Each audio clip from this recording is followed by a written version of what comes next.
What's up, everybody? Matt Gajewski here, back again talking college football. Can't believe it's week 3 already, but that is what we are here to discuss, the marquee games ahead of this week 3 action. If you want to support the content, consider liking the video, subscribing. Those are two easy and free ways to just help the channel grow, and I appreciate you if you have done that. If you have any feedback, please leave it in the comments below. I know we didn't get to the recap video this week, and some of you have requested it. I promise we will try to. Time is the main obstacle right now. I don't want to put out a video that is USF look good, Florida look bad. Hopefully we can get to a video that actually provides you some real analysis and takeaways and not the nonsense that you get from most of the other channels. So that's what we're working on. Time will eventually allow us to get there, but couldn't get there this week. Last thing, if you or someone you know has a gambling problem, please call or text 1-800-GAMBLER. We're going to be talking about sides, totals, all the matchups for these marquee games. And let's dive right in. We have some great ones up top, starting with Texas A&M and Notre Dame. My Fighting Irish are a 7-point favorite over Texas A&M in a game with a 49.5 total. I bet this game last year. I bet A&M, and it lost. I'm on the same side this year, so we'll see if A&M can rebound. As far as this game, stylistics, A&M, they have two cupcake opponents that they already beat, UTSA and Utah State. Maybe I should be a little more generous to UTSA. That's not a complete cupcake. But both games had wider margin of victories than actually the actual margin of victory we saw. A&M had a couple weird things against UTSA and Utah State. They've missed a couple field goals. They've had a couple turnover on downs. That happened mainly against Utah State in Utah State's territory. So these games could have been wider. I don't think we really saw much from A&M. They held some guys out. Like Trey Zune got banged up, didn't put him back in the game. It just kind of is what it is in non-con. Notre Dame had a bye last week after the Miami game. Only real injury for them is Charles Jagusah, who got hurt in the preseason. So it should be a fairly clean game from both teams. As far as the stylistics go, expecting pace to be relatively slow. Both of these teams have been above average in pace, but that's not typically what they want to do. They've also been pass heavy, not typically what they want to do, especially Notre Dame, 35th in pass rate, largely because they were trailing.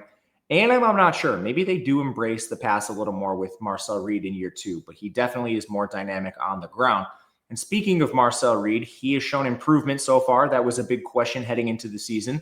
It has been against weaker competition, G5 competition, but 66% completion, 8.2 yards per attempt, no turnover-worthy plays, still running the ball, 5.8 yards per carry, has only taken 1 sack. Now we get to see it against a good team. So let's see what he can do against Notre Dame. So far, the returns have been good on him, and we should have expected at least some growth, if not because of his individual talent, just because they upgraded skill position players. On top of Le'Veon Moss coming back, Ruben Owens is back. Both of them are averaging over 6 yards per carry. Mario Craver and Casey Concepcion come in, and they are difference makers at receiver. Craver, some people are really surprised by him. He was a 4-star with Mississippi State. I didn't think he'd be the wide receiver 1, and maybe Concepcion will test him for that. But you have 2 elite players, not to mention Ashton Bethel Roman, 4-star. Terry Bussey, 5-star. Those guys are rotating at wide receiver 3. It's incredibly talented backfield and incredibly talented receiving core. And the offensive line was our top-ranked unit coming into the year. We haven't really seen them do anything to suggest otherwise. They're 10th in pass blocking, 41st in run blocking. One change I did make on the screen is just to consolidate the O-line ranking. So that is a blended ranking for this team. They come in 17th. And even against the weak competition, they've done exactly what we wanted them to. So that's kind of where we sit with the offensive line with A&M. Notre Dame's defense, and I caution looking into these efficiency metrics too much. I mean, they played Miami, who is a top 10 offense in the country. They grade out outside the top 100 in most major metrics. It's a very small sample. They're not this bad. So to kind of get into it, the main questions I have, they generated 11 pressures. That was a pass rushing unit that returned a lot of players, mainly from injury. They did lose some players, especially on the interior too. So what do we get out of this pass rush? Can Notre Dame actually step up with some of the players? Like Botello barely played in this game. And I think that is because it's a deep position. But with that said, generating 11 pressures from a on paper deep position is not good enough. They also didn't stand up in the run game. This was one of my major concerns. Howard Cross and Riley Mills are gone. So you have 2 new sort of rotational rushers from last year from the interior. We need more out of them. And the secondary, 118th in coverage. Miami deserves credit. They made some really hard catches in that game. I'm just not sure if this unit lives up to last year. With the changing faces, Jack Kaiser is gone, Xavier Watts is gone, Jordan Clark is gone.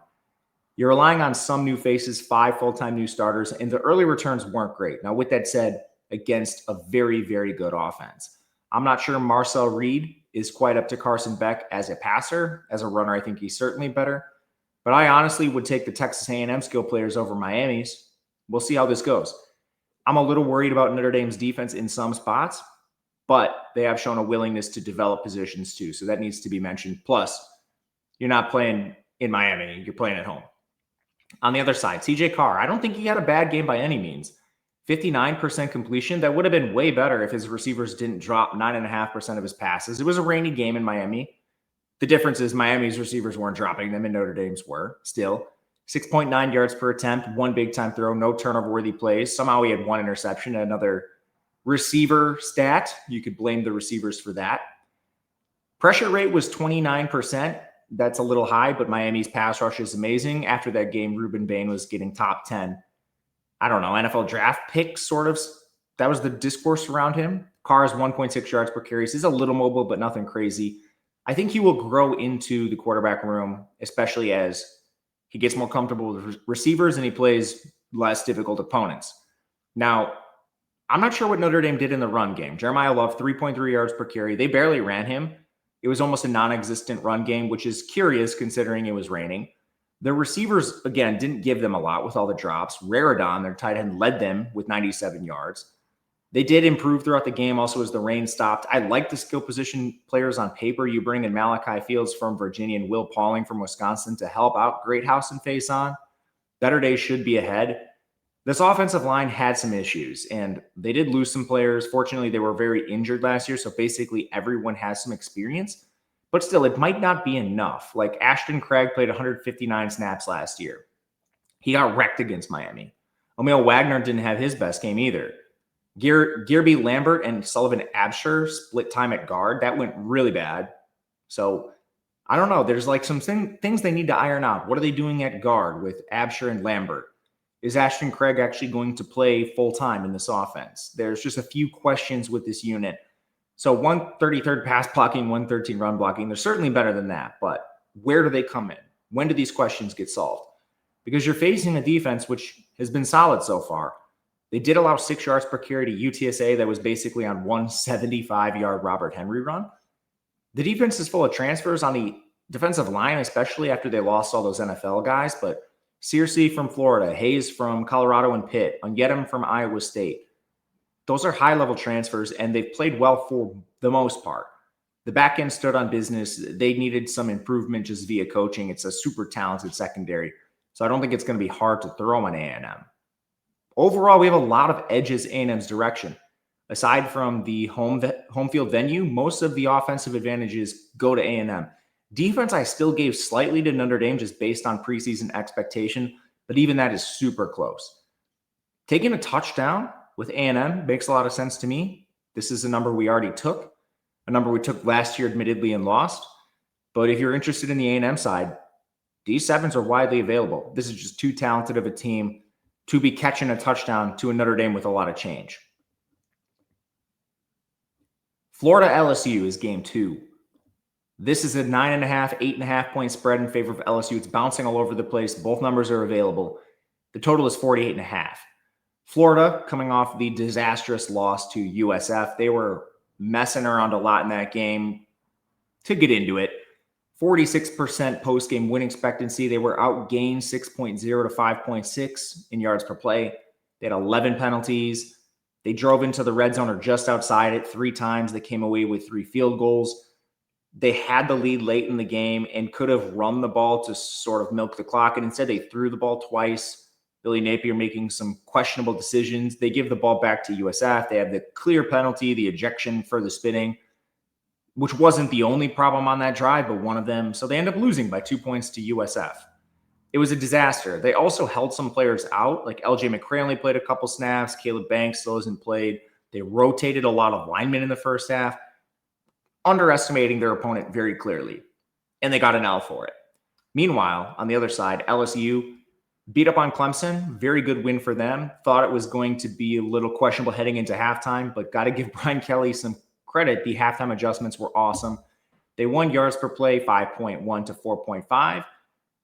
And overall, I think even with the missed field goal on both sides, we just saw LSU look awesome in the second half. So overall, I'm very optimistic about them moving forward. And in the second game, Louisiana Tech, it was 23-7. It's just not what you expect. They still won yards per play. They held some guys out. They were rotating a lot of guys. They had 2 turnovers and 12 penalties. I'm not worried about Louisiana Tech. To get into personnel, DJ Lagway, 74.5% completion percentage. His air yards per attempt is really low right now, which is evidenced in his 6.9 YPA. He has 2 big-time throws. He has 1 turnover-worthy play. He has 1 interception. Hasn't run the ball much coming off that hamstring injury in the preseason. Taken 3 sacks, which are mostly his fault. If you look at the pressure rate, 18.5% is awesome. But he has a 37.5% pressure to sack ratio. Very small sample here, but he needs to clean up the sacks. They're his fault, not his offensive lines. And I mean, if we could just get a little bit better skill position players from this Florida team, I think it would help him. Like, they're still playing J. Michael Sturdivant. I know they haven't had Dallas Wilson, but I mean, like, this guy, believe it or not, has done nothing again in his 3rd stop in college. They actually have gotten something out of Vernell Brown, their 5-star receiver, who's been awesome. Eugene Wilson's been fine. Hayden Hanson's been surprisingly decent. Like, just get another 5-star on the field, force on the field, get Sturdivant off. The run game, they just need to consolidate. Jaden Baugh, 7.3 yards per carry. Jacoby Jackson's really struggled at 3.5. It's just a couple personnel decisions that Napier's made so far this year, clock management, and this has been a problem through his tenure. So now you see him dead 500 again, losing to teams he shouldn't, and he's on the hot seat after he sort of squashed that last year. We mentioned it at the top. This offensive line is elite, and they need to play behind it. Like, get your run game going. Play Jaden Baugh. We knew this was going to be a very good offensive line coming into the year. We had them graded as the 3rd best. The players they're returning, they backfilled with elite transfers, high recruits. Even against USF, they allowed 2 pressures. 2 pressures. This is an awesome offensive line that has not been utilized. I guess maximized is the better word, to its fullest potential. And now you're facing LSU. They had trouble. We mentioned the stalled drives against USF in the red zone. LSU's defense is better. And they've had some holes. I'm mainly attributing some of the efficiency metrics to underestimating Louisiana Tech and not really having to play a competitive game to win that contest with Florida on deck. So 55th, I think they're better overall than that. You just look at their player personnel and what they did to Clemson, 6.1 yards per attempt, 1.6 yards per carry. Their defensive line is vastly improved, like Dominic McKinley in year 2. He's been great, former 5-star. Bernard Gooden has been unbelievable. He's a USF transfer. I did not think he was going to go this smoothly, but my goodness. You also bring in Pyburn from Florida, Patrick Payton from Florida State, Butler from Nebraska, and Relaford. I mean, off the edge, they're deep. I don't know if they're quite as talented as like a Reuben Bain or something, but they can rotate these players. Linebacker has been awesome. Harold Perkins, incredible start to the season. Still a little suspect in coverage, and maybe he looks so good because Clemson kept leaving him unblocked. But we saw the athleticism flash, and that's positive. Previously with Perkins, we saw him getting roasted in coverage. So this is a step forward. And then their secondary, I mean, the guys they added. Early returns, incredible. Mansour Delane from Virginia Tech. AJ Hulsey from Houston. Both had awesome games against Clemson. Their 5-star freshman, DJ Pickett, he's starting to play more. They used him a lot last week, which I think they should continue to break him in because there are some weak links in the secondary like Jardine Gilbert. Need to play your 5-star freshman. Just the upside is so much higher with him out there. So I do like this LSU defense. I have a couple questions, but overall, I think it's a good matchup at least. I don't know if I'm going to give the edge to them specifically versus this Florida offense because I think you can see Florida's offensive line, who's much better than Clemson, sort of neutralize that defense if Napier can figure it out. They should be able to do it. Just don't know if I buy it. On the LSU side, Nussmeier's been awesome. 68.5% completion, 5.9 yards per attempt. The big problem is he still has 3 turnover-worthy plays. He is a risk taker by trade. He's going to do this, And I wish he had cleaned up the turnover-worthy plays a little bit through 2 games. He just hasn't. It is what it is. With the turnover-worthy plays, you get the big-time throws. So it's a little bit of a roller coaster ride with him. LSU's lost games they shouldn't in the past because of it. They've also won games they shouldn't because of it. His pressure to sack ratio is awesome. The O-line has been better than I thought, which might be more of an indictment on Clemson. We'll see on that. Skill players have actually played a little below expectation. They are still having trouble with this run game. Caden Durham, who flashed last year's at 3.4 yards per carry. Maybe they see Harlem Berry get on the field more. He's been pretty good in a small sample, but he's a freshman. The only 2 above-average receivers have been Barry and Brown and Aaron Anderson. They continue to rotate and insist on rotating these players that probably shouldn't be on the field. Like, at what point do we just get Chris Hilton off the field? We're going on year 5 of this guy receiving hype, and I just still have not seen him do anything outside of a flash here and there. Outside of Brown and Anderson, no one is above 1 yard per route, and we look for like 2.0 as your benchmark. They also just lost Trades Green. Allegedly, he's questionable for this game after spraining his knee. The first report is he's going to miss a bit of the season. Second is he's questionable. I don't know. We'll see. I'd be shocked if he played. Fortunately, that's a deep position with Bauer Sharp. I'm not super worried about tight end. But I just wish they would consolidate their receiving room so far with some of the disappointing players that we've seen. The offensive line has been a little better than I thought.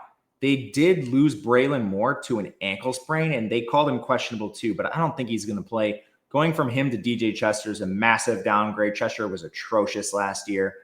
They've actually gotten pretty good play out of some of their other new starters, though. Josh Thompson from Northwestern's been good. Tyree Adams has been pretty good too.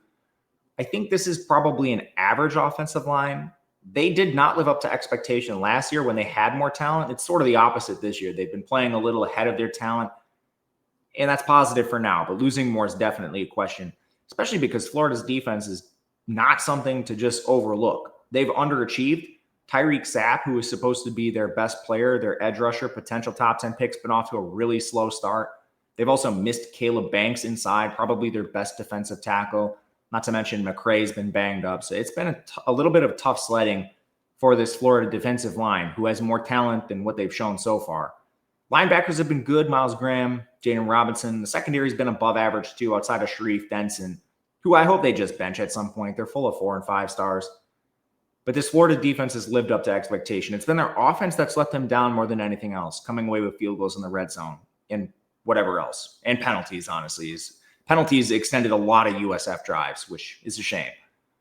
But overall, this game we have is tighter than the 9.5, 8.5 point spread. Admittedly, I don't know where the line moves. This is why I have not taken it. It's in no man's land. I was holding on hope a 10 would come, and I'm not sure that's dead. Some books have remained at 9.5, juiced to LSU. Others have moved to 8.5. So admittedly, I do not have a good sense of where this line is going to go. I think public perception on Florida is pretty low right now, so I wouldn't be surprised if it tests 10 at some point. That's what I would wait on in this spot, but it is not something that I have interest in betting at 8.5, at least until kickoff. Sitting in no man's land here before key numbers, just not really incentivized to take something like this. But it is Florida or pass. This is a team that is very talented, that is just not maximized anything on the field so far this season. Clemson taking on Georgia Tech. Huge game in the ACC. Clemson is a 3.5 point road favorite. Georgia Tech, they're taking a lot of money. The total is 54.5. A few injuries on both sides. Clemson just played Troy and they won 27-16. They held a lot of guys out. So no Antonio Williams. He might be back here. No Khalil Barnes at safety. Tristan Lee was out of the game too. They were playing freshman at tackle. It didn't go well. So yeah, they beat Troy 27-16. They still had a 98% post-game win expectancy. Troy had 3 turnovers. Klubnik did throw a pick 6 too. It was a very noisy game. And then previously they lost to LSU. We just discussed that game at length. Definitely did not adjust at halftime. O-line they lost it in the trenches. The LSU defensive line and O-line smashed Clemson. So we'll see what they can do moving forward. On the Georgia Tech side, Rodney Shelley is still out at corner. I think Haynes King is going to be back. They also played Gardner Webb, so they had the luxury of holding him out. Previously, they beat Colorado. In a weird game, they won by 7 points, but they had a 98% post-game win expectancy.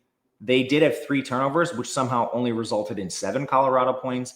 But there were still struggles for Georgia Tech. They did not have a good pass game, and it kind of was Haynes King hero balling them to the victory with runs. They still won the yards per play battle 6.8 to 5.1. The quarterback room, we have a slight edge Klubnik's direction. He's just more of a threat through the air than Haynes King, at least to this point in their careers, but it's still very, very close. The edge is slight. Like right now, Klubnik, 59.5% completion percentage. Haynes King is at 60. Yards per attempt, Klubnik's at 6.9. Haynes King is at 6.7. The real difference is like Klubnik has 3 big-time throws, 1 turnover-worthy play. Haynes King's offense doesn't ask him to do a lot. He has no big-time throws, no turnover-worthy plays. Somehow he has 1 interception, though. On the ground, right now Klubnik has -3 yards. That's on 3 sacks. His pressure-to-sack ratio is pretty good, but the pressure rate is really high, 39%. Even the Troy starters kind of got him via pressure. Now, some of that was you don't have Tristan Lee. Your offensive line was not really trying that hard. But another issue with Klubnik's been drops. 10% of the passes he's thrown have been dropped. As far as Haynes King goes, he's extremely mobile. That's a difference between these two. He's at 8.2 yards per carry, yet to take a sack. The pressure rate's at 27%, so a little better than Clemson's too. Weaker opponents, that should be noted. Let's continue on with Clemson. The supporting cast has really let Klubnik down. Aside from the drops, which this should not be happening, their receivers are elite. And yeah, Antonio Williams is hurt. But you still bring in Tyler Brown, who was the leading receiver in 2023. He's your wide receiver 4 when all is going well. TJ Moore and Tyler Brown have kind of let him down. They need to step up more. Brian Wesco is the only one above 2.0 yards per route. That's awesome. We need that. Tight end has sort of been a letdown for this team as well. And they have not gotten the running game going. They abandoned it against LSU. Adam Randall's at 4.9 yards per carry. Gideon Davidson's really struggled. They hung him out to dry in that first game against LSU. They had him working on some really hard pass blocking sets, which he obviously missed. Tough spot to throw your freshman 4-star. They need to clean that up. The offensive line returned everyone from last year. They came in around 70th overall. They're in the 90s, and that's because of opponent so far. You get slaughtered in the trenches by LSU, and then you hold some guys out against Louisiana Tech. It kind of just is what it is. Again, the returning production myth really catches some people. This offensive line was in the 70s last year. With everyone back, you project growth moving forward. That doesn't mean they're a top 20 unit. The most likely outcome is that Clemson's offensive line probably finishes in the 50s. You know, like they grow year 1 to year 2 with everyone back. They're not in the 90s, and they're also not in the top 10. So it kind of is what it is with Clemson's offensive line. It's going to be a problem against good pass rushes. And I don't know if Georgia Tech has that. The early returns on the defense have not been great. They did hold Salter to 5.5 yards per attempt, the Colorado quarterback, but they did just allow 7.0 to Cole Pennington, an FCS QB. They also allowed 4.7 yards to Colorado on the ground, so it has not all been good for this defense. I think the early returns are up and down. Obviously, they have a new DC in Blake Gideon. They have a lot of new players. I still question some of the talent. Like the defensive line, they're starting an edge from Mercer and Braden Manley. Matthew Alexander's from UCF. They have a freshman edge starting in Andre Fuller. It maybe is kind of a year 2 thing, similar to what we saw, with USC and D'Anton Lynn. I don't know if the talent is here yet. The secondary is also a mess. They have 4 players from last year's group, which was horrible, and Jai Gilmer from Georgia State, who are manning the secondary. So it's definitely not a pretty situation back there either. And Rodney Shelley, when he comes back, it'll be awesome, but not the whole secondary, him at least. He's supposed to be out of this game. So I think Clemson can probably throw the ball here. They're definitely going to have more time than what they saw against LSU. The secondary is also weaker. And then on the other side with Haynes King, we mentioned how dynamic he's been on the ground. A little lackluster as a thrower. Part of that is the supporting cast has not lived up to expectation. Rutherford got hurt immediately in week 1, so that was kind of tough. Eric Rivers came into the season with an injury, so hopefully just those players getting more practice time will help him. I definitely think the receivers are better than what they've shown so far. And then the run game has struggled. Jamal Haynes at 4.1 yards per carry. I'm isolating the Colorado game. I don't care about the FCS contest. The skill players need to be a little better. And maybe part of this is Georgia Tech is breaking in 3 new offensive line starters. The results have actually been pretty good, but we had serious questions about this unit coming into the season. Their 3 new starters are Malachi Carney from South Alabama, Ethan McKinney, and Tana Alu Tupola. We're expecting this unit to be a little worse than last year's unit, who is awesome. So that is still a concern for me. They have not been great running the ball. Pass blocking's been okay, but it's a super small sample. They're not a pass-heavy team by any means, as you can see on the screen. The Clemson defense really did not live up to expectation. They got carved up by Nussmeier, especially in the second half. They just allowed 7.2 yards per attempt to Goose Crowder. They did hold both teams to below 3.5 yards per carry. That's LSU and Troy. But it's a different rushing attack here. You're going to see Haynes King leading this backfield. Honestly, 6 pressures from TJ Parker, Will Held, not living up in the run defense. That's not cutting on the edges. Held is the Purdue transfer. That defensive line needs to be a little bit better, especially defending the edge. If they don't, you're going to see Haynes King run on this unit. I wouldn't be surprised if Jamal Haynes gets going either. And then your best corner, Avion Terrell, he has a 137 passer rating into his coverage so far this year. Basically, you came into the season with Clemson returning a ton on defense, but you had these stars that you could rely on at various positions. At corner, it was Avion Terrell. At edge, it was TJ Parker. Both of them have been extreme liabilities so far, so I'm not really understanding what's going on with Tom Allen. Again, LSU is a great opponent, but even Louisiana Tech, that was a gross game. We need this to be better.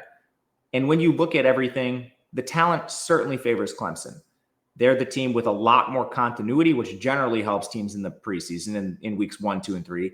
Georgia Tech's the team with a lot of change. They have a brand new defense, new defensive coordinator, brand new offensive line.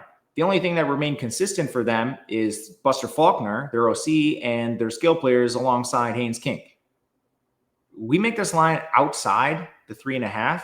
It is moving a lot, so there's really no incentive to bet this right now. I'm going to pull up the model on the back end. Sorry, it's hard for me to navigate all these screens. But currently, the line's 3.5. We make this closer to Clemson minus a touchdown, 7 points. So I'll likely buy back on some Clemson in this game. No man's land again, so hopefully this tests 3. There's a very good chance it does. Georgia Tech is juiced. But right now, it is Clemson or pass for me at the current number, just given the talent. I see this is +3 for Clemson. Somehow I always, even though I try to double check, always manage to mess something up on the graphic. It's Clemson minus 3.5 on the road. The graphic here at the top +3.5 is the correct one. Attention to detail as far as graphics go, not great. Sorry, guys. Georgia, Tennessee, SEC clash, 3.5 point spread in favor of Georgia on the road against Tennessee. I see this graphic's correct at least. There we go. So, injuries in this game. Georgia's played 2 cupcakes. They beat Marshall 45-7. They beat Austin Peay 28-6. Clearly not trying. Held out a ton of guys. The guys I have the biggest concern with, Juan Gaston and Ernest Green on the O-line. We'll see if they go. They probably do, just because Georgia's wasted our time through 2 games. And Tennessee's kind of wasted our time too. They just played an FCS team as well, East Tennessee State. Prior to that, at least they played Syracuse and beat them 45-26. Huge yards per play advantage. They did allow some production, but it was a pretty clean win. As far as the injuries to Tennessee go, they held out everybody again, like on the defensive line. Davin Hobbs, Jackson Moy, Tyree Weathersby, David Sanders on the offensive line. The 2 players that are going to miss this game are Ricky Gibson and Jermod McCoy in the secondary. But can we please get rid of these FCS games? NCAA, SEC, I know you're not watching. Move these games to the spring. It's not worth it for your season ticket holders. It messes up the data immensely. Like, what is the point of this game? If the FCS teams want their bye game, do it in the spring. It's going to sell more than your inter-squad scrimmage or your 7-on-7 that most of these teams are running. You just quit wasting our time with these games. And moving forward, that makes these teams both really hard to evaluate. When you look at Georgia, Gunnar Stockton comes in. We saw him in a cameo last year against the hardest teams in the country, really, and it didn't go well. But this year, 69% completion, 7.2 yards per attempt. They've asked him to do nothing. He has no big-time throws, no turnover-worthy plays. He is mobile, 5.7 yards per carry, and I like his skill players. Everything's been so vanilla with Georgia's. It's hard to evaluate their efficiency metrics. Like, they've done nothing in the run game. They come in 66. I think they're better than that personally. Like Nate Frazier, he's back. They added some players. I think Frazier will lead the backfield. The receiving game brings in Zachariah Branch. He should be their wide receiver 1. Colby Young has been very involved after he was gone last year. But I think the skill players are much better than last year on paper. We just haven't seen them tested. The offensive line, they have 2 day 1 starters they've been holding out, like Gaston and Green getting hurt It seems precautionary to me, but I don't know. What I will say is this offensive line is extremely deep. We had them ranked 5th in the preseason, very close to some of the other units like Florida and A&M, and all the players that have stepped up, 4 stars and 5 stars against non-existent competition. The drop-off, if Gaston and Green miss the game, should not be drastic. Tennessee's defense, they've played Syracuse, who, just to contextualize Syracuse, their win total was 5.5, juiced way under. They lost just about everyone on their entire team. They're playing the hardest schedule in the country. Brand new quarterback they're breaking in. Syracuse, I don't really qualify as the best opponent. So Tennessee, they lost 3 starters on the defensive line. That unit was awesome. Pierce was a first-round draft pick. It is what it is. I still think the defensive line is pretty good, especially with West and Josephs. The interior has actually been decent too when healthy. They have some upside via recruiting. It's the secondary that was the biggest question coming into the year. The back 7, I should say. That's only been exacerbated by McCoy being out and losing Gibson, which was a little unexpected to me. I didn't think he would be out this long. But you can throw over this Tennessee defense on paper. They've been suspect a little bit, and Jelly still had 6.9 yards per attempt against them. Stockton and the skill position players for Georgia are better than that. I also think the offensive line can neutralize the defensive line, the strength of this Tennessee defense. On the other side, Aguilar's look good against really weak teams. The Syracuse defense, they lost a ton last year, and they were in the hundreds last year. They ranked 120th this year. It's been a non-existent slate of defenses for Aguilar. So, yeah, 9.3 yards per attempt, 3 Big Ten throws, no turnover-worthy plays. Turnover-worthy plays have been a massive concern for him through his career. So unless Heupel just completely removed his tendency to give the ball to the other team, I think you could still look to Aguilar potentially being a question for this team. He is for me, at least. His skill players, I think, are decent. They're thin. Chris Brazzell, Braylon Staley, and Mike Matthews basically should never rotate, and they haven't unless the opponent's been very weak. They've also been as advertised, so I need to give them credit there. The run game has proved efficient, too, with Deshaun Bishop over 10 yards per carry. Offensive line's a concern for me. They currently rank super high in the top 10. They lost everyone from last year's unit except Lance Hurd, and he was easily their weakest link. They bring in 2 transfers, Pendleton from Notre Dame, Moe from Arizona. Those are mid-level transfers. They replaced the other 2 with youth. They haven't had Sanders yet. They're 5-star, so maybe that provides some upside. I have a lot more questions with this unit, but I will admit the upside exists for this Tennessee offensive line via mainly their recruiting. Hurd is even a good recruit, too. He just doesn't live up to expectation, the LSU transfer. And Georgia's defense is going to be good. They returned 4 starters. I think 3 of them you would consider studs. Dalen Everett at corner, KJ Bolden at safety, CJ Allen at linebacker. Their other starter, Daniel Harris, I would say is a liability. But honestly, one thing that Georgia's been able to do with this nonsense schedule is rotate in some younger players. Like 5-star freshman Ellis Robinson has played a lot. And I think that's probably a good thing. If you need Georgia to maximize their secondary, it's probably via Robinson and not Harris. The front is also strong. It was very injured last year. They've got a lot of guys back. The secondary, I think, still needs to iron something out. But this Georgia defense should be formidable at full strength when they get these freshmen up to speed. They just complement what they were returning very well. I think Georgia has a lot of edges in this game. Honestly, I'm not sure Tennessee has a single one. You could maybe argue supporting cast, but you look at QB. I'll give it to the high recruit in Stockton, who's mobile, over the App State transfer in Aguilar, who's been a problem even in the Sun Belt.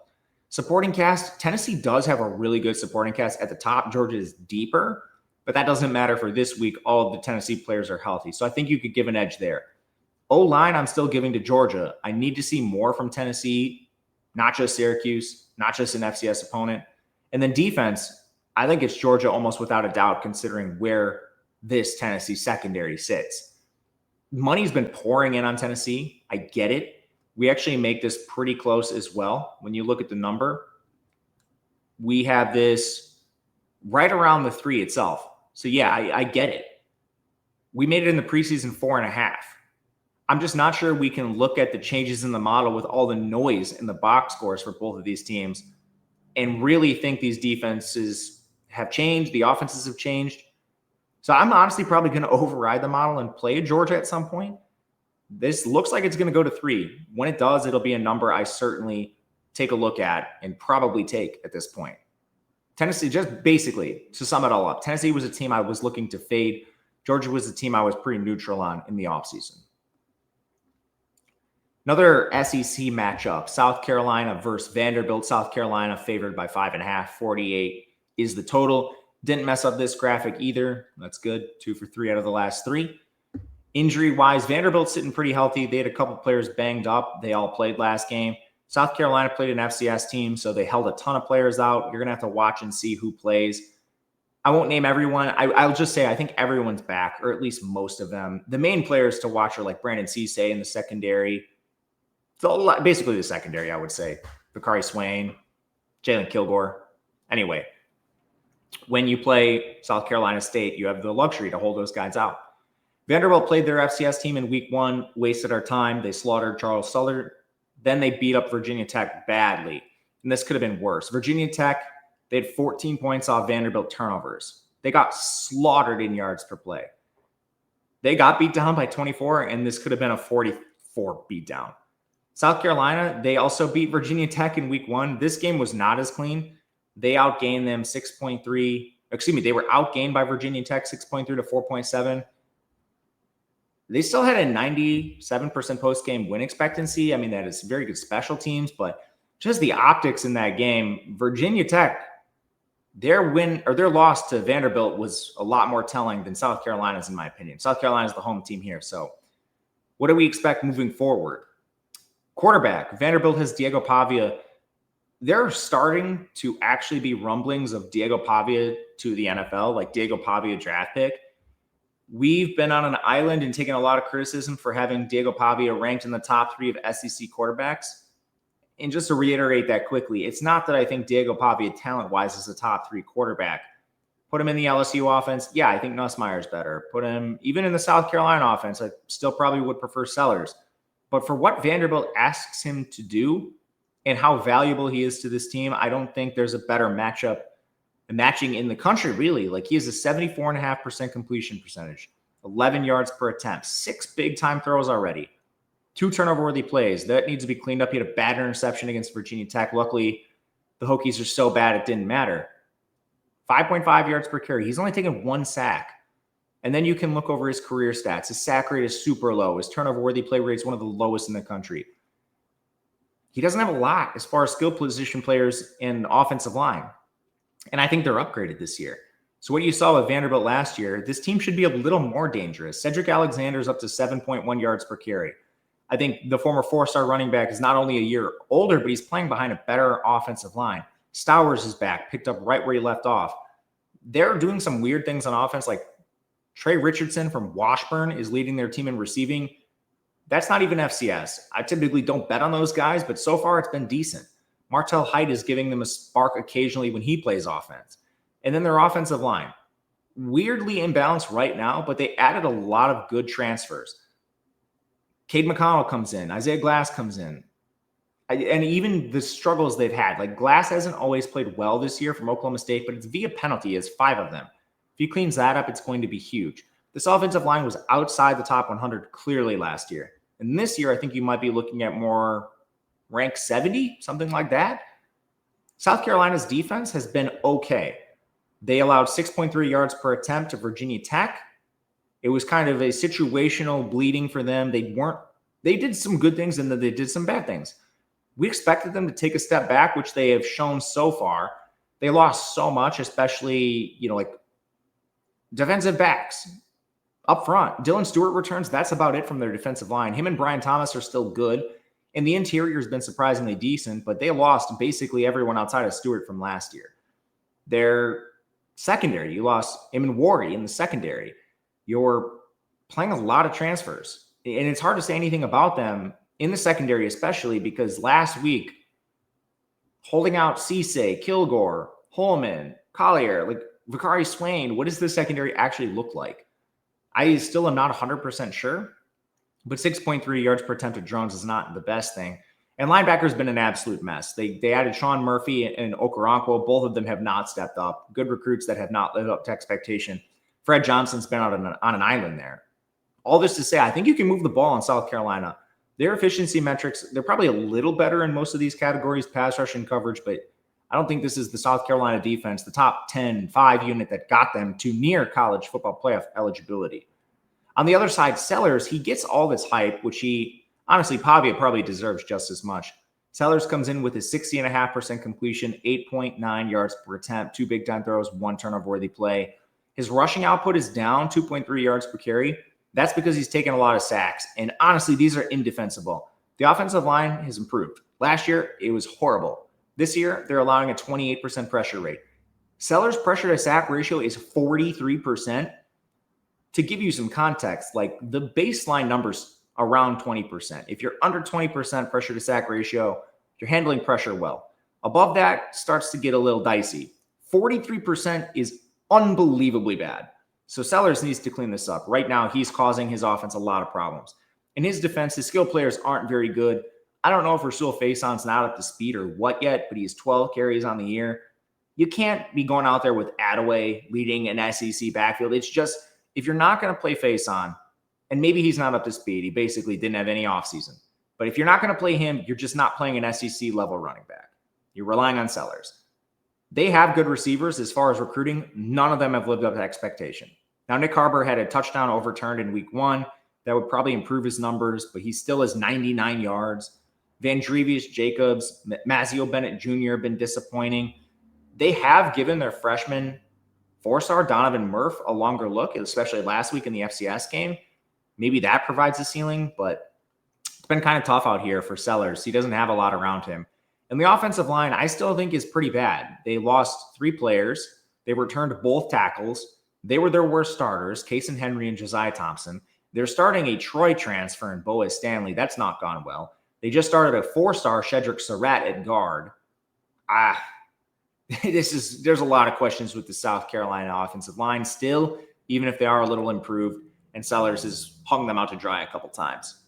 The Vanderbilt defense, I think, is better, partially just because they're getting healthier, like Zayn Wood missed all last year. Sidnor and Capers have actually been pretty good off the edge, providing some real pass rush juice to this team. Maybe that's just Virginia Tech's O-line being horrible. But we weren't projecting the D-line to be a strength of this team, and they actually might be. Linebacker should be the strength. They're very experienced, return everyone there. Defensive back is better as well. The only player who's really been a liability for them is Marlon Sewell. And they added players, they returned players. Last year, Vandy's defense was around 100. This year, they should be above average. We'll see. I think this Vanderbilt defense is kind of decent this year, whereas they've been a problem in the past. They may not need to ask Pavia to go out and win shootouts. And I think the defense can provide some trouble for Sellers in this game. Virginia Tech, man, tough opponent to evaluate, but just seeing what Vanderbilt did versus South Carolina, I think should validate what's coming in on the back end. For some reason, people continue to underrate this Vandy team. They're on the road, which is tricky, but 5.5-point spread is a little bit ridiculous in my opinion. We make this -1.5 in favor of South Carolina, who's the home team. But I think this is going to test 6. Another game that has no real incentive to take right now, but will probably be on the Vanderbilt side. One of the macro things with this week that's just terrifying is we're fading some of these teams that are at home. And we're trying to buy low in some cases on some of these teams that are on the road. But right now, I mean, so far what we've been through. Interested in Clemson versus Georgia Tech. That's a road team. Interested in this game. Vanderbilt, that's a road game. There's a few we haven't talked about that we're interested in the road teams. Texas A&M, road team. So I don't know. I haven't taken quite as many games at this point just because showing value on some road teams, and we're trying to sell some of these teams that are at home. Georgia, it's Tennessee. They're the road team. So I don't know. Feeling a little weird about this week just overall. Arkansas Ole Miss, another game where we like a road team. I actually bet this one, Arkansas +9 against Ole Miss. The total 61.5. A lot of change for both these teams this year. Let's start on the injuries. Actually, there aren't too many. Ole Miss might be getting back Luke Haas this week, their tight end. And Arkansas, not much to be seen with their schedule. They played an FCS team, wasted our time. Then they beat Arkansas State, who somehow is just the most injured team in the country coming into week 2. They absolutely slaughtered them 56-7. So not much to be seen. Ole Miss, they beat Georgia State 63-7. They did allow some production in that game, which is a little curious. And then they beat Kentucky 30-23. They won yards per play 6.4 to 5.1. They did give up 10 points off turnovers, and they missed a field goal. So Probably could have been a better game for Ole Miss. As far as the Arkansas side, Taylor Green is back at QB, easily their best returner. He has 2 turnover-worthy plays so far, which have both been converted to interceptions. But that's about the only blip on the radar for him. 72% completion, 9.8 yards per attempt, 10.7 yards per carry. He's awesome. His skill players are worse than last year, but Omega Blake has actually been good, the transfer. We probably need more out of CJ Brown and Jalen Brown. I don't love the transfer receivers they have outside of Blake. The running back room has been very efficient with Mike Washington. I still think it's kind of a suspect unit. Basically, they're turning to low-level transfers at every skill position player, so I'd like to see it against better competition, which they'll get here. The O-line, I think, is actually pretty good. They lost a lot, but they went out and they got quality starters to replace the 3 they lost. Caden Kittler from UCF, Corey Robinson from Georgia Tech. Those are good starters. Kobe Bronham has been a starter as well. The only real question I have is Amarian Harris. He's been a weak link, and that was expected. This is probably a middle-class offensive line. Maybe some people need to give it a little more credit. I think they'll be okay. Ole Miss's defense lost basically everybody, and they have not had great efficiency metrics so far this year. They allowed 5.5 yards per carry to Georgia State, 4.6 yards per carry to Kentucky. The receiving, the passing game for opposing teams has been a little bit underwhelming, but I mean, I don't think they faced the best passing games. I'm not buying showing out against Calzada. Basically, I thought the D-line would play a little better. When you look at the players they got back, Cam Franklin, Suntarine Perkins, Xavier Harris, these are some of the most experienced players on the team. But they're still filling a lot. They do return TJ Dotter at linebacker. He's one of their weakest links. He has been for a while. Their secondary is transfer heavy. They're starting 4 there. Antonio Kite from Auburn, or Kites, I'm not sure. Wyatt Williams from UL Monroe. Kapina Gushikin from Washington State. There's a lot of questions with this Ole Miss defense, and that's not even considering the unit I thought was the best. The D-line has been the biggest question thus far, which is a huge problem against Taylor Green, he's one of the most dynamic quarterbacks in one of the worst situations in the country. I wish he was playing for a different team. For Ole Miss, so Austin Simmons has been up and down, 60% completion, 10.5 yards per attempt. He has 3 Big Ten throws and 5 turnover-worthy plays. 5. It's one of the highest rates in the country. His sack numbers have been great, so it's hard to evaluate.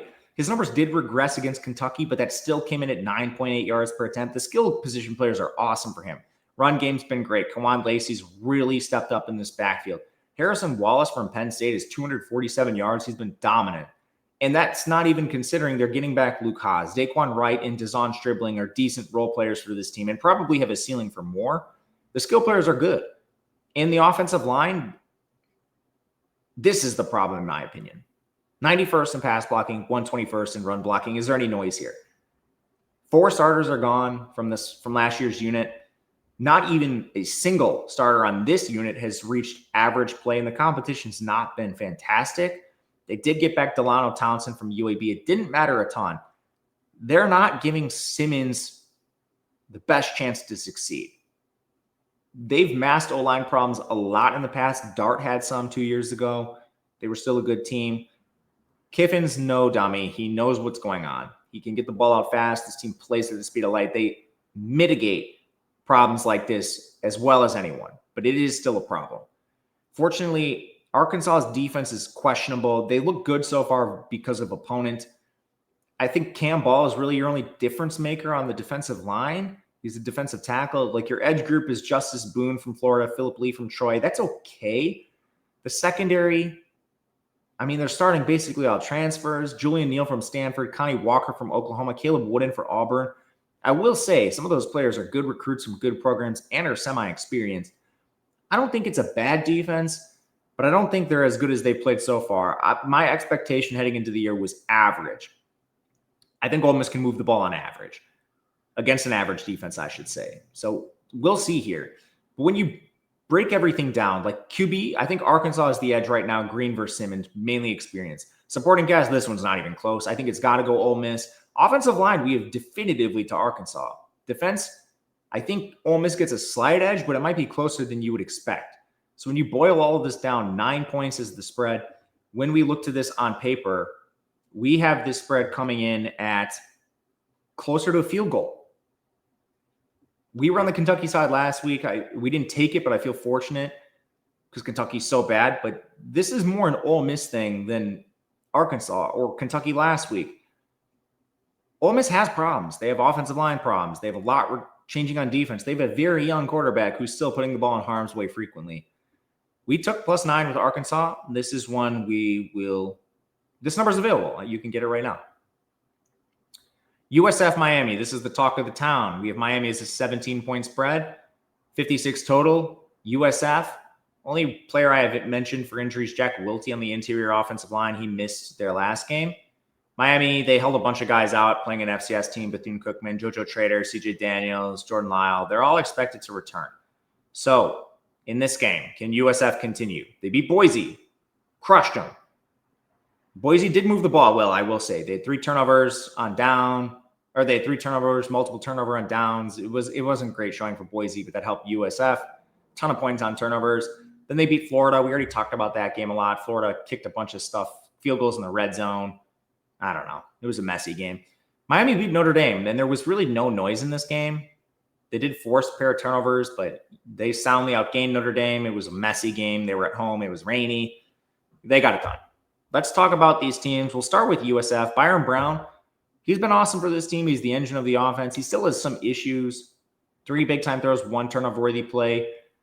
He has 109 rushing yards. That's 3.5 yards per carry. His pressure-to-sack ratio is a little high at 26%. His wide receivers have left him out to dry a little. 9.5% of his passes have been dropped. Brown he's been good, but he doesn't come without negative plays.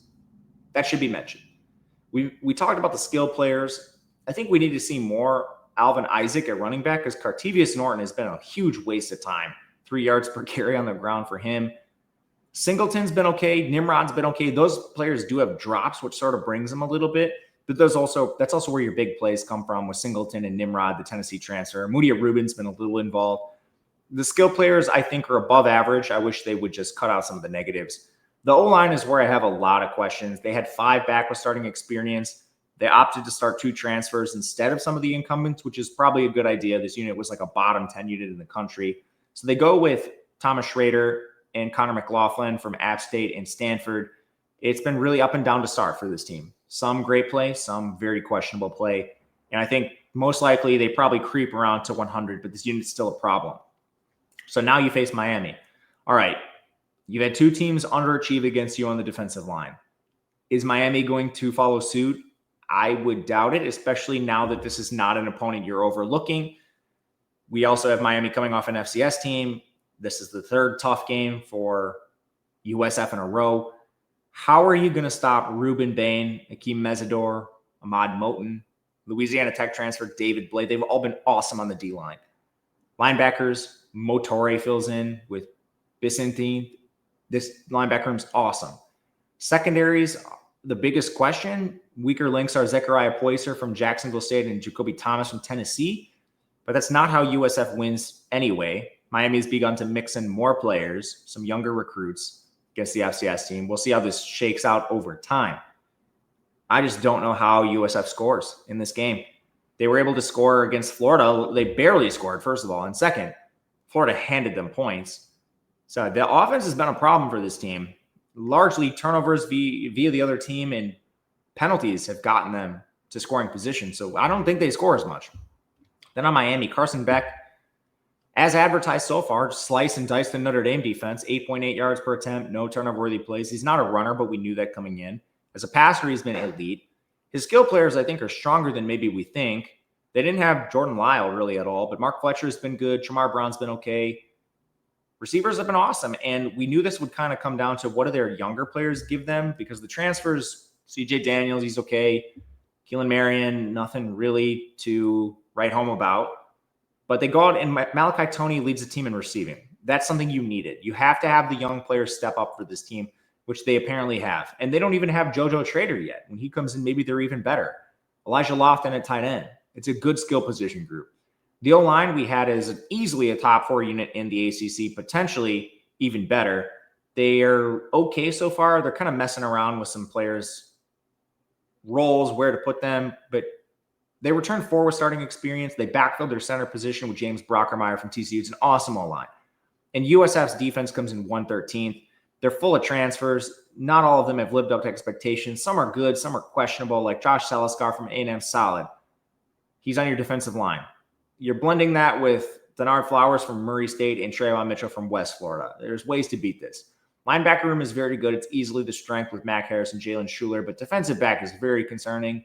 4 players returned from last year's unit. James Clone is the only transfer that's starting from Wisconsin. Efficiency metrics have been horrendous for this team. You should be able to run on them. I think you could honestly throw a little more than other teams have that just haven't needed to. I will say, playing against Mattis Madison and DJ Lagway and allowing them, or I guess holding them, is great. I think that's more a Lagway and Madison problem than anything else so far. I could be very wrong on this. This is an IKB take by me. We'll see. All this to say, I think Miami has no issues moving the ball. Should be a clean day in the pocket for Beck. And the Miami defense, I don't know how they just don't run over this offensive line for USF. We played a -17. I missed the best number, read it open. Basically, I think there's a better chance this moves through 17 than back to a 16.5 or something right now. So we'll play Miami in the spot against USF. Duke, Tulane, another road team. Again, trying to buy on Duke. Not selling on Tulane necessarily, but I think there are some problems with that team. What a mess of a game Duke played last week. So Duke loses 45-19. They actually had an 8% post-game win expectancy, higher than I thought. The average margin of defeat was 10.5 points. Duke won yards per play, 7.0 to 5.7. They had 5 turnovers. Guess how many points Illinois had off turnovers? 28.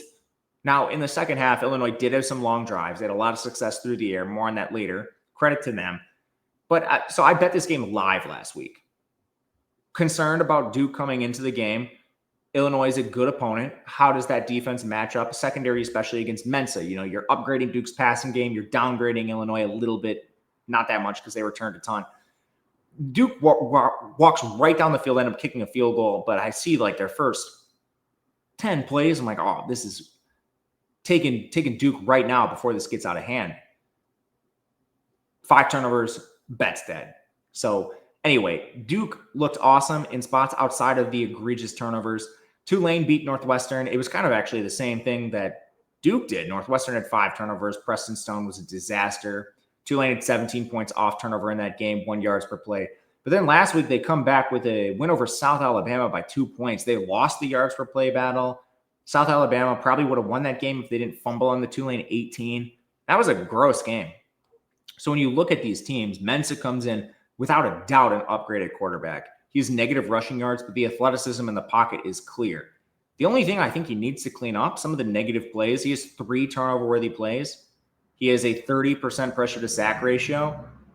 That just needs to be cleaned up. The flashes are clear with Mensa. The negative plays already cost them a game. His receivers could also help him a little more. 7.5 drop percentage is not good. Outside of the drops, they've been good, though. Jaquez Moore, 5.7 yards per carry. Receiving room is as good at Duke as I can remember. Andrew Anthony comes in from Oklahoma. Cooper Barcade has been good from Harvard. And then Sean Brown and Samir Higgins have been reliable. The offensive line is taking a slight step back, which we kind of knew. They're replacing a couple starters. Well, really just one full-time starter at least. But of the players you bring back, so you have 3, I think, that are good you can rely on. Bruno Fina is not one of them. He's a huge liability. And then the other guard position they're replacing has been Jordan Larson from South Dakota. He's been awful in his transition up to the FBS.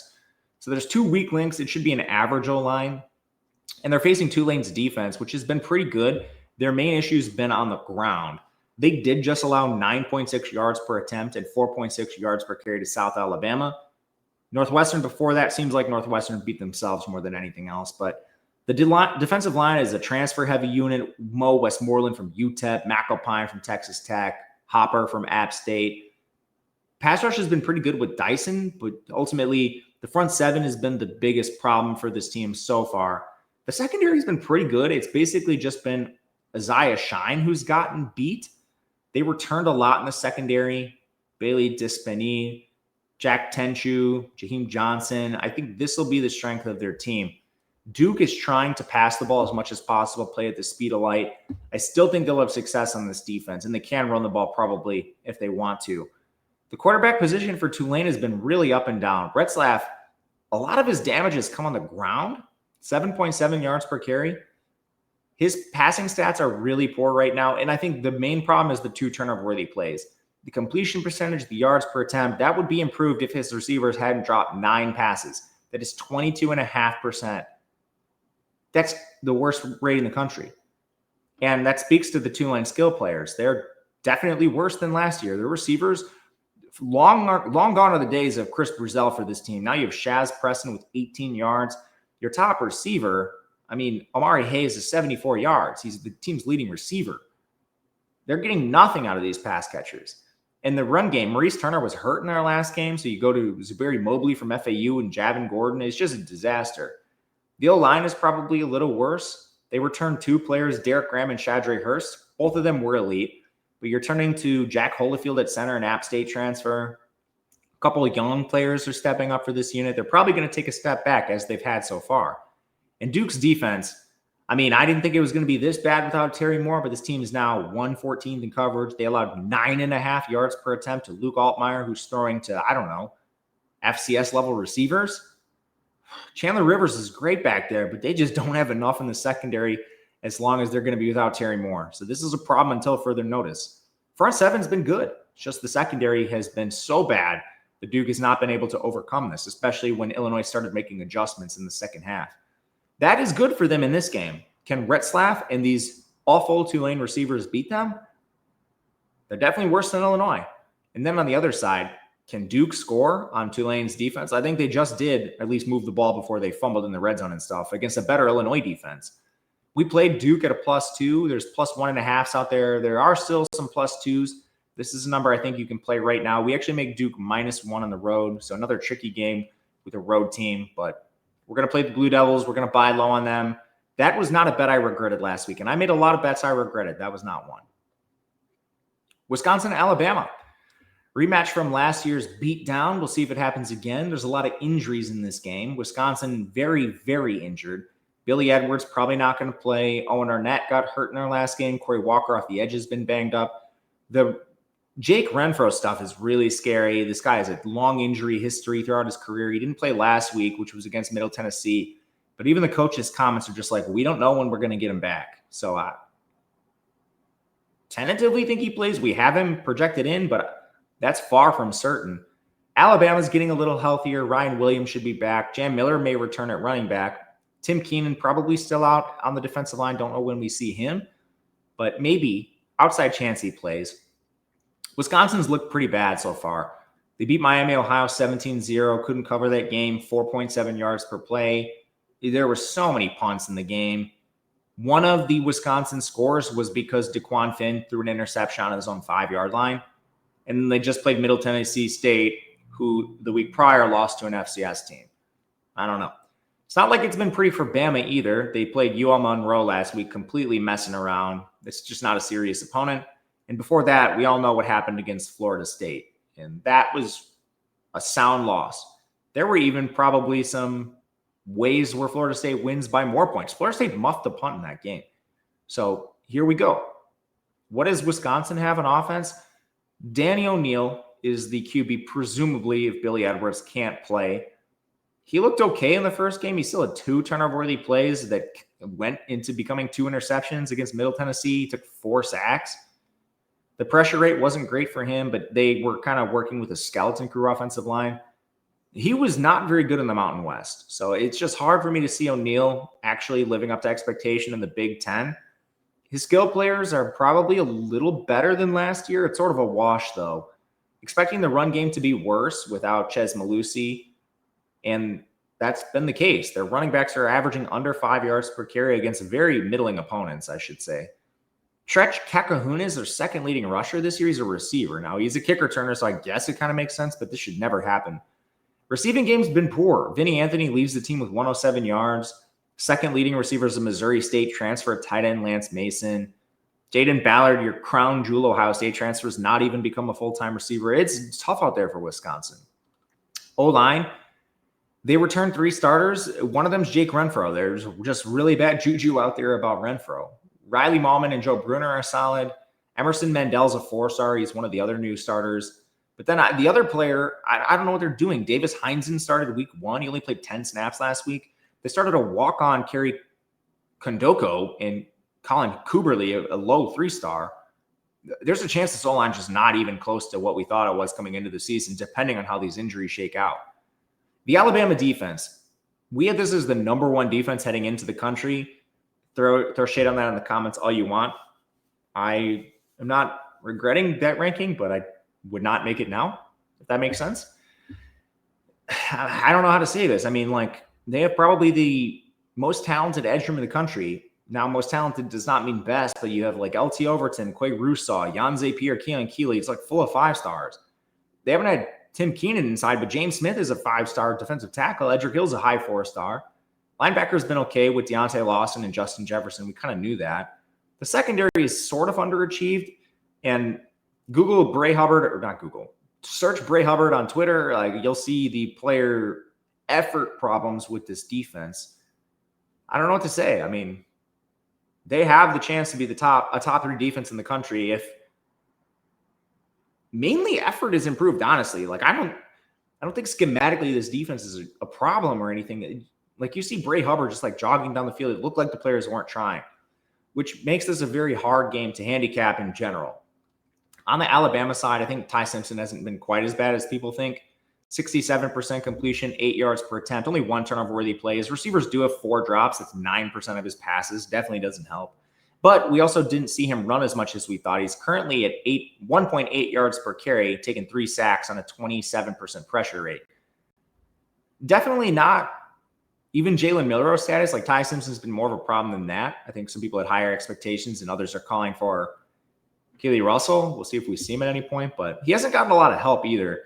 Like, Jam Miller being hurt definitely hasn't helped. Richard Young and Dre Washington being awful hasn't helped. Kevin Riley's sort of come on a little bit. Jeremy Bernard's been the only reliable receiver. He easily leads the team. Part of that is because Isaiah Horton got banged up in week 1, and obviously Ryan Williams had the drops, and then he got hurt immediately.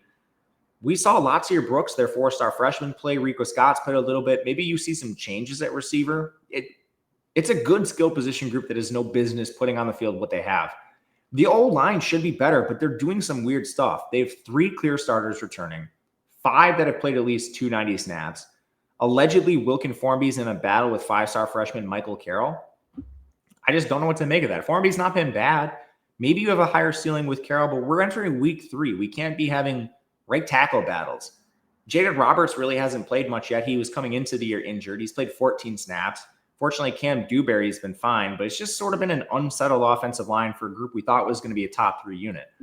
I will say I'm not scared of Wisconsin's defense. They've done awesome against 2 jokes of opponents. They only had 5 starters back. 3 of them are in the secondary. And honestly, Preston Zachman's awesome, but I'm not really a believer in Ricardo Hallman or Austin Brown. There's some questions with their efficiency metrics. They're starting Miami cast-off Deani Hill and Jameer Latimer from Jacksonville State. They're still starting Tackett Curtis. I mean, I'm not a believer in him. Defensive line is kind of a problem for me. Ryder's gotten a lot of hype from Louisville. He's a former walk-on who almost medically retired. JVR Suggs, people love looking at that. He's an LSU transfer, forgetting he originally came from Grand Valley State. I mean, this is just a lot of problems with this defense. A lot. Honestly, considering Alabama minus a 20.5, which is still out there, I took an under at 48 because pace is so poor in this game. With the change in offense, Wisconsin has dropped to 127th in pace. And with the backup quarterback, I'm not sure that's going to be higher. Bama definitely not the fastest team either. Haven't been for a while. Pass rate only elevated because of that game script against Florida State. They should be trying to run the ball more in this game. We'll lean on under, and we will potentially take Bama. Can't take anything outside 21.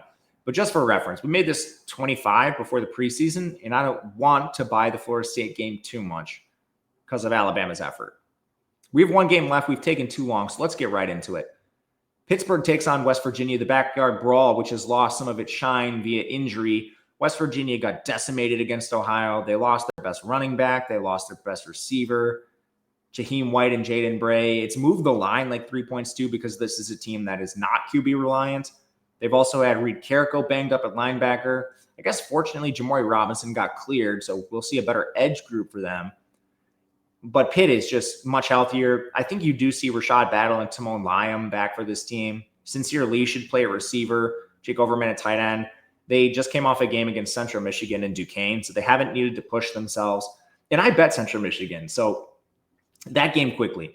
They lose on a last-second touchdown, the cover I'm talking about. But so I'm like kind of pissed. I'm like, Central Michigan should have covered that game. They had a chance to cover it in the final seconds, and instead of kneeling the ball, Pitt goes in and scores. I went and looked at the average margin of defeat and saw it was 44 points. I'm just like, oh, yeah, Pitt should not even, or excuse me, Central Michigan should not even have been in position to cover that game in the last play, so you weren't getting anything back. They lost yards, or they won yards per play 8.0 to 3.2. I mean, they murdered Central Michigan. Very clean win. West Virginia just lost to Ohio. It was a very weird game. They lost yards per play, which isn't good. West Virginia did force 3 turnovers, but they managed to score 0 points off them. Just an inept offensive performance. So Pitt, Eli Holstein's back. He's been dynamic. Good rusher. He's at 7 yards per carry. The main problem with him is he throws a lot of interceptions, which he already has 3 turnover-worthy plays, which have resulted in 2 picks. He wins games. He loses games with his recklessness. His skill position players are without a doubt better than what West Virginia has currently. They have one of the best running backs in the country in Desmond Reed, elite pass catcher. Receivers have been good. They've shown a step forward. Raphael Williams, Kenny Johnson. We'd love to see it against better opponents, but so far they've done what we thought they would. The O-line is a question for me. They have 3 coming back. Ryan Baer was a below-average player last year as well, so only 2 real proven guys. Their transfer starters are Jeff Percy from Michigan and Keith Govea from Richmond. So I don't think it's the best offensive line. But West Virginia's defense, there's still a liability in coverage. They've actually done decent up front, which is surprising considering they lost their top 10 players. But 2 of the guys they returned were Hammond Russell and Edward Versterian. So that's good, I guess. The defensive backfield is a bunch of transfers like Jason Chambers, App State, Michael Coates, Nevada, Darian Lewis, Akron, Fred Perry from Jacksonville State. Just a lot of like low-level G5 guys, so I'm not surprised they've gotten beat up there. This is going to be a problem against the air raid that, or whatever you're calling it, with Pitt that they're running. This team is super pass-heavy and super fast.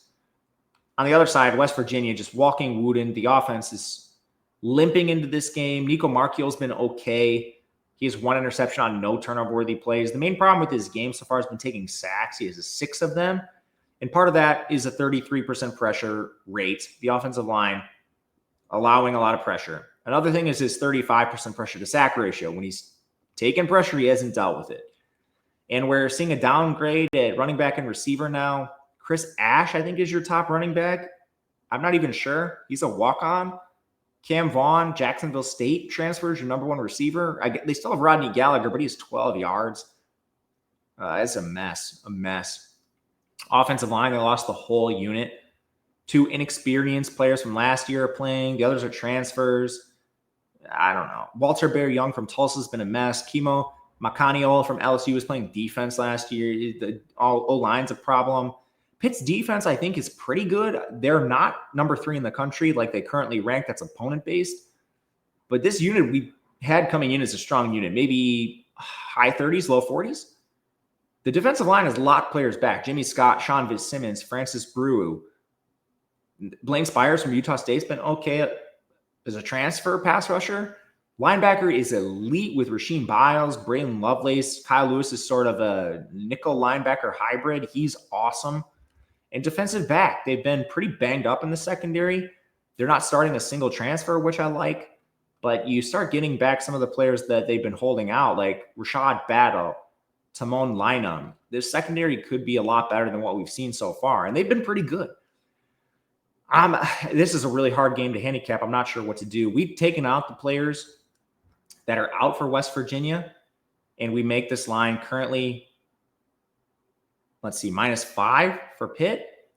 I'm just not sure it's enough. And a couple things that might work Pitt's direction further. West Virginia is 2nd in pace in the country right now.